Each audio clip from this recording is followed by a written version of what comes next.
What's going on, nerds and nerdettes? The time has finally come. I have seen Superman 2025, Superman 25, how it looks like it's going to be called from now on. Wow, yeah, it was actually really good. I really enjoyed it. It was actually kind of awesome, and I think I kind of love it. I definitely want to do a second viewing. Wow, so dang good. I don't know if you saw my non-spoiler review. I'm pleasantly surprised that I enjoyed it and that I kind of love it. It's very interesting because I am a known James Gunn hater. I wouldn't say it's a perfect movie, for sure. There's a lot of things that it could have done better, a lot of things that I would have liked to see. I would have loved to see more of the characters interacting with each other, longer scenes. Some of the jokes didn't really land. The story was pretty good. The plot was great.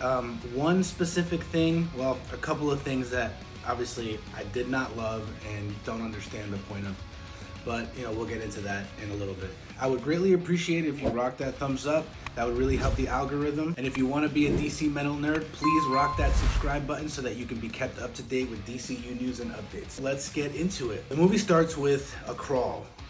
Not exactly like Star Wars, but it does kind of give you a little bit information of before the movie begins, where we find ourselves in this universe. It's 300 years of metahumans, 30 years since Superman has landed. It was something like 30 days, 30 hours, and 3 hours of his last battle. And he has already intervened in the war to stop a war. And so there's like a political thing going on with that. Literally, as soon as the movie starts, it throws us right into Superman having lost or in the middle of fighting the Hammer of Baravia. And so he gets thrown to the Fortress of Solitude, and he's in the Fortress of Solitude, and they give me see that scene where he's like hurt and in pain and all that. During that scene, right after, he's like, the robots show him a clip of like his birth parents, Jor-El and Lara, and they're like, it's like half finished because some of it was damaged. Superman has always assumed the rest of the message. In the movie, Superman, played by David Cornsweet, who actually embodied the role really, really well, he ends up being like this almost unapologetically like corny and like wanting to save every life. Like no life is insignificant.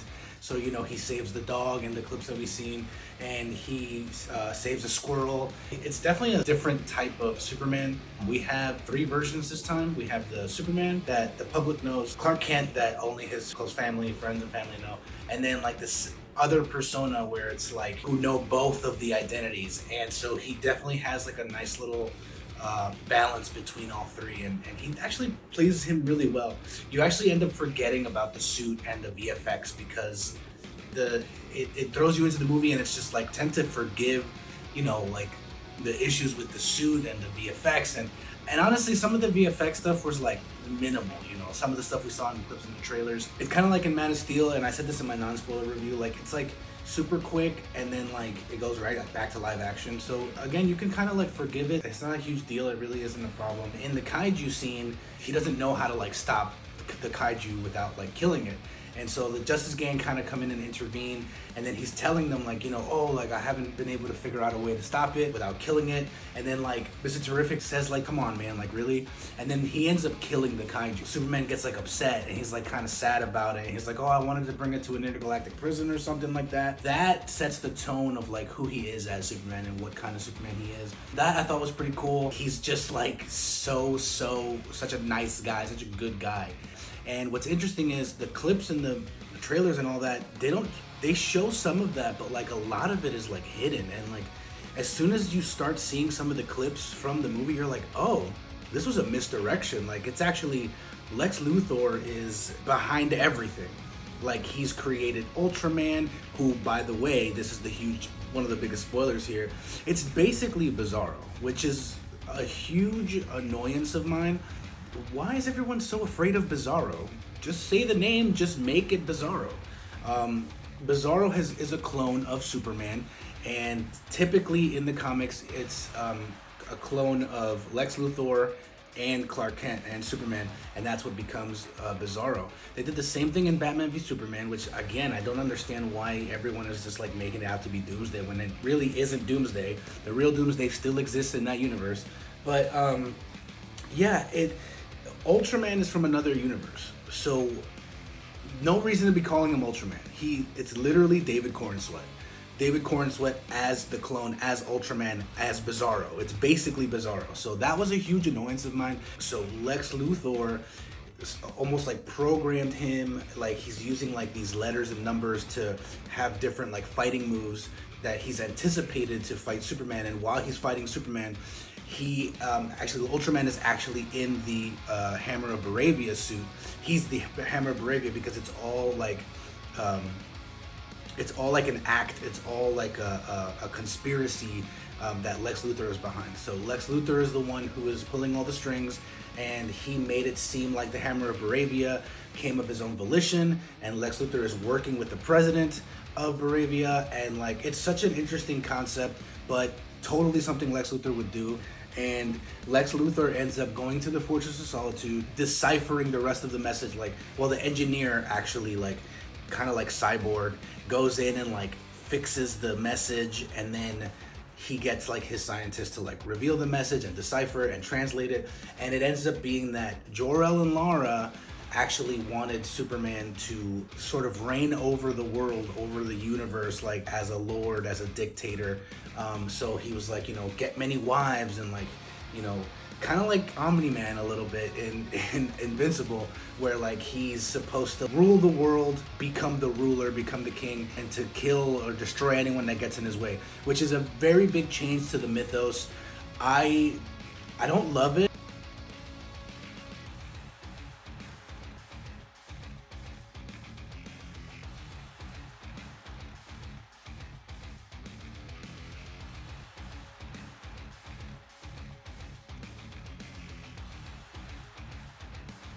Lex Luthor deciphers the rest of the message. He then shows it to the world as like a news report, and he starts questioning like who he is and what he was sent here to do, which I thought was really cool. Like it's a different type of, it's in a lot of ways it's not even really a superhero movie. It's just like trying to find yourself and who you are, and I really love that because it gives it more heart, and it has certain beats of like identity crises and things like that. So that was really cool. One of the things that I didn't love, and part of the jokes that didn't land for me, was during that part of like where the news report of, you know, Superman was sent here to destroy us. He mentions that to take many wives. They like twist it into, oh, like Superman has a harem and all of this. And I didn't understand the point of that. Like it's really like a immature, childish way of like, I don't like the way that they mentioned it. It just didn't need to be in there, you know, like Invincible did it perfectly. They did the same thing with Omni-Man. Like they explained that he should take many wives and have many children and all that kind of stuff. Never mentioning a harem at all. So that was one of the jokes that didn't land.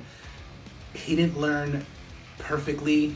He definitely, you know, James Gunn definitely learned better than I thought he would have. So that's kind of like a win for him. But that just didn't land, and I didn't like that at all. There's a scene where he's talking to Lois, and like they're in the middle of like their relationship, almost like on the rocks, but not really, kind of like figuring out what's gonna happen. And all of this happens right after like that first interview where she's like kind of like interviewing him. And so they get into like a little bickering, a little argument, and then she says, oh, I knew this would never work. So they're kind of like still like together, and then they kind of like have a couple of scenes, but they don't like really talk about it until a little bit later during the scene where we see what clearly looks like Solaris, 100% looks like Solaris, but he mentions this. He says, oh, that's just an interdimensional imp, which that they didn't really explain. From what it sounded like, it seems like it's Mr. Mxyzptlk, which means that he exists in this universe. And I've said this in one of my other videos, which is awesome. It's kind of a confirmation, but they didn't really go into it. They just shows like what looks like Solaris, but I guess it seems like it's Mr. Mxyzptlk just like playing tricks or whatever in the middle of the night, and everyone is fighting this thing, or like trying to fight it. And like they're having like this serious moment. I thought that was funny because you just see Guy Gardner's bat just like smack, smack, smack, while they're like talking like seriously. During that scene, Lois Lane is like, I'm a punk rocker, like I look for the truth, like, you know, I'm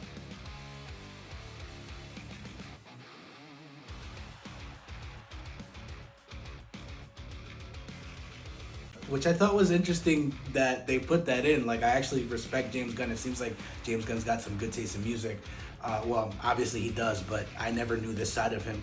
And so, like, he says, like, oh, I'm a punk rock guy. And then Lois is like, you're not punk rock at all. And then that pays off later in the movie. So in the beginning of the movie, when he's watching, like, the scene of his parents, the robots are like, oh, we know that this soothes you, so do you want to see, like, the scene of, like, your parents and stuff like that? At the end of the movie, Gary, Superman robot number 4, which is kind of a funny line that they changed his name. He wants his name to be changed. He says the same line. He says, we're going to go ahead and show you the scene like that soothes you when you're having this kind of stuff. And instead of it being his biological parents, it's his adoptive parents. And there's a song that plays, and it's called Punk Rocker by the Teddy Bears featuring, I think it was Billy Idol. I had to look up the song because it was really good. And it was the closing song, and I was like, oh, this is really cool. Like, they're making him be like this punk rocker, kind of like wayward kid who, you know, is just trying to do good. And like, it was a really cool moment, and I really enjoyed it. So I love that sort of payoff. Moving on, there's a kind of little bit of like a subplot between Jimmy Olsen and Eve Tessmacher, and which I thought was weird and strange, but you know, it kind of moves the plot forward a little bit. It seems like Eve and Jimmy Olsen were either dating before, or like they made Jimmy Olsen to be like this ladies' man who like everyone loves him and is like obsessed with him. And you know, even Lois at one point says like, how do you do this? Like, how is this a thing? Superman brings himself in to be arrested. He like hands himself over to the government, and then Lex Luthor brings him into the pocket universe. Lois is trying to find him, and they don't know where he is. So Jimmy Olsen texts Eve, and then Eve is like, "Oh my God, hi, how are you? What's going on?" And like it almost like they have a history. She ends up telling him where Superman is being held.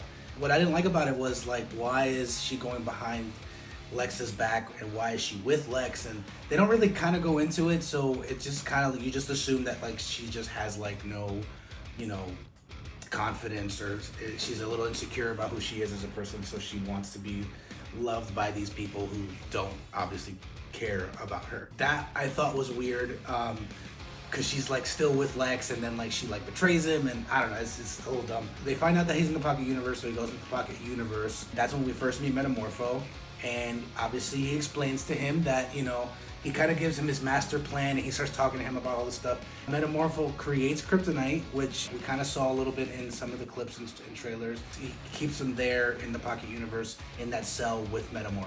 Earlier in the movie, during the kaiju fight, Superman falls to the ground, and then someone helps him up out of the ground. That's like a street vendor.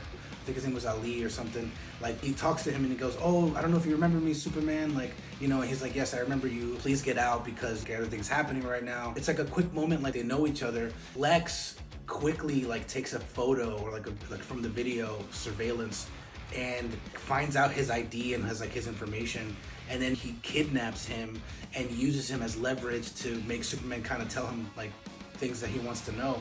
And this was the part that I thought was like, whoa, like Lex did this, and this is real stakes. He's playing Russian roulette with this street vendor, and Superman's like, no, leave him alone, he's got nothing to do with this.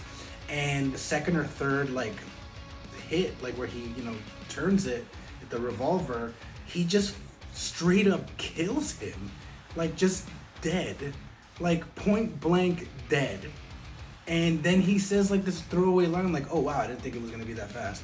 And it was like, wow, like he actually did that. They actually did that.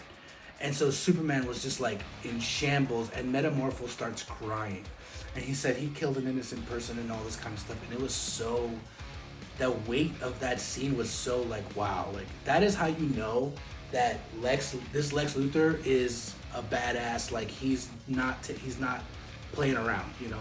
And so Metamorpho starts crying. Lex Luthor is also keeping baby Joey, his son, prison. He says, "If I stop this kryptonite, will you save my baby?" That's when he starts talking about like how he can't create a son, but he can do something.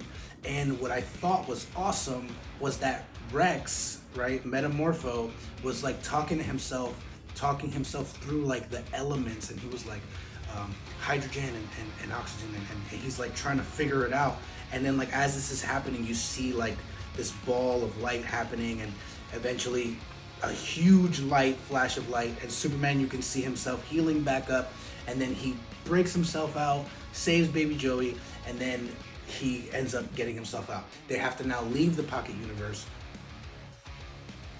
Lois goes to talk to the Justice Gang to try to say, hey, like, we gotta find them. And Guy Gardner's like, we're not gonna go against the government, especially after Superman is apparently here to destroy us and everything. She's like looking at everyone, and everyone's like, no, but Mr. Terrific kind of has like this, like, doesn't feel right. So he ends up going with Lois to it's a portal, but you know, it's either a boom tube or a zeta tube. He brings Lois, and then they go. Mr. Terrific was amazing in this. Mr. Terrific has like this amazing scene where it's like very James Gunn with like a rock song going on. Or I don't remember if it was a rock song. I can't remember what song it was. But it's like in the point of view of Lois, and Lois is like hidden in this red bubble. And Mr. Terrific is just destroying everybody using his T-spheres, and he does these cool freaking things. And man, I want to see a Mr. Terrific movie or show ASAP right now, yesterday. Such a good scene with Mr. Terrific. But then we find out that Mr. Terrific really is like this incredibly smart superhero. He ends up trying to hack the portals so that they can open the portal and find Superman. That's when we go back into Superman trying to escape with Metamorpho and Baby Joey and Crypto. Okay, so there's the scene where like Metamorpho is saving Superman because he's being pulled into like this anti-proton lake or river, which is what Mr. Terrific mentioned. It's like a rainbow bridge kind of thing. And then, yeah, like that whole scene was awesome. Like the visuals were amazing. That's the scene where you see Superman kind of like holding baby Joey, and like Metamorpho saves him. And then Mr. Terrific with his T-spheres meet him at the portal, and then they take him back to his home in Kansas. There's a scene where Superman is fighting the Engineer and Ultraman, and the Engineer using her nanotech to like blind him and like try to bring it into his lungs so that Lex can kill him. While this is happening, Lex Luthor pushes to the next step of Baravia to continue to finish taking over Geronper. And so during this time, like there's a little boy, and you know there's like a bunch of little kids, and they're trying to like they're like chanting for Superman to come and save them, literally right before they're about to be executed by the Baravian forces. Obviously Superman can't make it because he's fighting Ultraman and the Engineer. I assumed this was going to happen. Guy Gardner comes in and he's like, hey, Superman's busy right now, but you know, you've received an upgrade, which I thought was hilarious, and I was the only one that laughed at that. Guy Gardner comes in with Hawkgirl and throwing up all of the tanks with his ring and everything, and Metamorpho comes out of nowhere doing like some crazy like elemental stuff, and he's like helping and fighting, and he's like flying like with, I guess he created some kind of element where he can propel himself, and it's like half his body, and so he like comes in and like makes a giant hammer and smashes one of the tanks. And it's amazing. Like I was like, this is awesome. Like they just brought him in as this redemption arc. And then at the end of it, Hawker was like, wow, you did amazing. That's awesome. I forget if he says he wants to be in the group or if Hawker mentioned if he wanted to be in the group. And Guy Gardner was like, no, you know, you're a little weird or something like that. And then I forget who mentions it, like the name of the team is Justice Gang.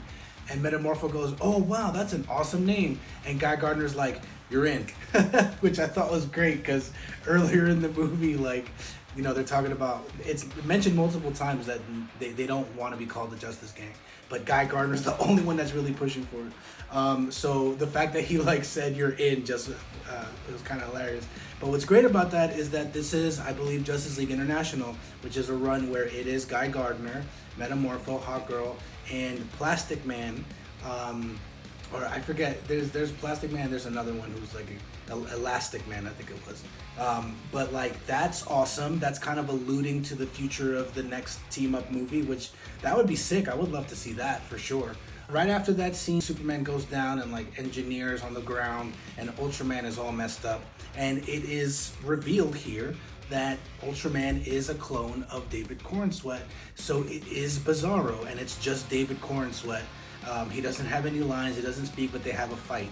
And then they bring him back down into the Pocket Universe, and Superman is doing all this stuff, and he's like losing, and during this whole time, Lex Luthor is doing a speech of like how brain beats brawn and all this kind of stuff. And you know, it really did look like Superman is depowered. There were clips and stuff where like his eyes looked bruised, and everyone assumed it was because of his heat vision.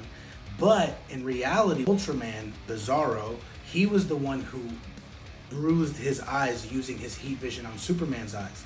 And that's why his eyes are all bruised up. And that's where the depowered thing comes from. Obviously, his heat vision, Superman's heat vision, and Bizarro's heat vision, or Ultraman, is not enough to completely incinerate easily. Right after this, Krypto comes in to save him, and he pushes Ultraman aside and then destroys all of the cameras where Lex is watching the fight, where Lex is dictating like the numbers and the letters of like the moves of how to fight him. And since Lex can't see anymore, and then he starts kind of doing the comeback and then gains the upper hand. Then there's a scene where he has to fight the Raptors, which is like Lex Luthor's henchmen, which they don't really explain whether they're robots or humans. It looks like they're humans because in that clip, he just punches him, teeth knocked out. That looks like a person. But right after this, which I think is another really cool scene, and I'm gonna get to the point here in a second. There's like hundreds of them gathered on him, and he's like in this little bubble of a bunch of these raptors, and he just like does like this crazy barrel roll move, which I thought was awesome, and like they all just got off of him, and then you see that scene where like he does his heat vision in like a circle, which looks way better in the movie, and it's way longer, and it's sick because it just keeps going faster and faster. But like he doesn't kill them because his heat vision isn't that crazy like it is in everything else. So you see them fall to the ground, their armor's all messed up. So Superman is not a killer in this movie, despite what Twitter will have you think. Which I thought the same thing too. I said this in my other video where, are we just allowed to just kill people? Is it okay that we can kill people now as Superman? They don't explain it, but they sort of show it in a way where the heat vision isn't so powerful that it just completely incinerates once it touches someone. I thought that was pretty cool, and I'm glad that he didn't just start killing at the end of the movie. He does kind of kill Ultraman though, not in his own way of like killing him. Obviously, like he gets sucked into the black hole, which, spoiler, obviously this is part of the spoilers. Lex Luthor creates a black hole using the pocket dimensions, using the Zeta tubes, the boom tubes, in order to get Superman's like attention, which I thought was insane that he's ready to just destroy the planet, maybe even the universe. And like, that's insane. Like, that's how much of a hater Lex is, and I'm here for it. But yeah, he's like, I don't care if we're all gonna die, like whatever. But he also has the code to reverse the tube from doing that. So the rift opens up and it starts breaking apart, going towards Metropolis. Superman comes in, stops the building from collapsing, and then immediately after this, he just goes right into the Luthor Corps. But like now it like became like this little ship because the Luthor Corps building got split in half during this scene. So he comes in, and that's where he has this speech about like, that's where you're wrong. Like, I've always been more human. I make mistakes, and like that's what my greatest strength is. And it was a really good scene, and I was like, wow, like this is definitely a different kind of Superman, and I was here for it. I loved it. Mr. Terrific closes the portal, reverses the code. I'm goddamn Mr. Terrific. And then Krypto comes and like starts attacking Lex and like really messes him up, which everyone thought was hilarious. I thought it was a little cringe. He was like talking back to Superman, and I wanted to live more in that moment of like that speech of like Lex talking about how great he is and like how he hates him. But whatever, it's fine, it is what it is. Getting towards the end here, during the interview scene, Superman is like looking at social media, is upset and feeling bad about how people are treating him and talking about him. There's a hashtag super shit, which, you know, I thought was kind of ridiculous. I thought it was gonna be more like, because we had heard about this previously, and I thought it was gonna be more like a huge social media presence thing, but it's kind of like a throwaway line. It comes back later in the movie when we're in the pocket dimension. We see like these super genius monkey bots. There's just a bunch of monkeys who are like bots on the internet, which is kind of hilarious, where they're just spewing out hate and discourse, which is literally what is happening right now, which is funny how it mirrors our world today. And I have a feeling James Gunn did this as sort of like a, you know, because he's constantly online and he's always like, it was almost like he did it on purpose to kind of like say like, you know, how ridiculous this kind of stuff is. But you could see clearly that they're typing all this stuff, and you see super shit and like a whole bunch of stuff, which I thought was hilarious. I didn't think it was gonna work, but it worked. When it happened, I laughed and I was like, wow, that's ridiculous. Michael Ian Black a comedic genius who has been in many comedy movies. He plays like this like nighttime talk show host, and he's like constantly meeting with Lex and like talking with Lex and stuff. Michael Ian Black is an amazing actor, amazing comedic actor, and he was the one, if I remember correctly, he was the one that flips out when Superman first comes into the room to find out where his dog is. That I thought was awesome. At the end of the movie, we get Supergirl. Supergirl comes in out of nowhere, just nonchalantly, kind of like hungover, kind of drunk. She's got a trench coat on. We can see a little bit of the suit. She's not what I expected her to be at all. For sure, not at all. It does look like we're gonna get a different Supergirl. It looks like from this comic panel here that she's gonna be way more like Lobo, way more like Jason Momoa. Superman was actually just watching Krypto, so Krypto is more Supergirl's dog, which I prefer because I don't ever want to see that friggin' dog ever again. Yeah, and then like so Krypto is just like playing with her, and like you can see the bad behavior because she's also kind of like that. And then the Krypto is just like slamming her into the ground as like, you know, like just being aggressive and like just like breaking the fortress. And then literally she just leaves and she calls him a bitch. She goes, "Later, bitch," or some shit like that. And I was like, wow, okay, this is a whole nother Supergirl. I'm still not really sure how I feel about that, but if Supergirl Woman of Tomorrow is gonna be anything different, then great. You know, I would love to see something different. You know, the important thing is that we get more of these movies, and if the movies are good, we can continue to see these movies as well. I think I got pretty much everything that I remember. I might have left some things out, but let me know in the comments below what I might have left out. Let me know what you thought. What do you guys think? Did you enjoy the movie? Did you love it? Did you hate it? I feel like a lot of people were talking about how it might be divisive. I don't even think it's gonna be divisive. I think it's pretty well enjoyed. Obviously, like there are Snyder cultists out there, and you know, just like gun haters, which I myself am kind of like a gun hater, and I was a huge Zack Snyder fan. I still am. So I just think that some people are like, they just want to hate, and I don't think that that's smart. I think that you have to be open to changing things and being, you know, open to different adaptations of different things. That's how the comics are, you know. So I'm just glad that I enjoyed it and I loved it, and I want to know what you guys think. Let me know what you guys thought. Please, I'd appreciate it if you rock that thumbs up. That would really help the algorithm so that I can continue bringing you some more DCU news and updates. Please rock that subscribe if you want to become a DC metal nerd so that we can continue talking about DCU news and updates. I love the discourse. I love talking about things with people. I'm a giant nerd, and I can't wait to talk to everyone about all the great scenes and all this kind of stuff and the future of the DCU. Thank you for stopping by. Keep it heavy. Stay nerdy.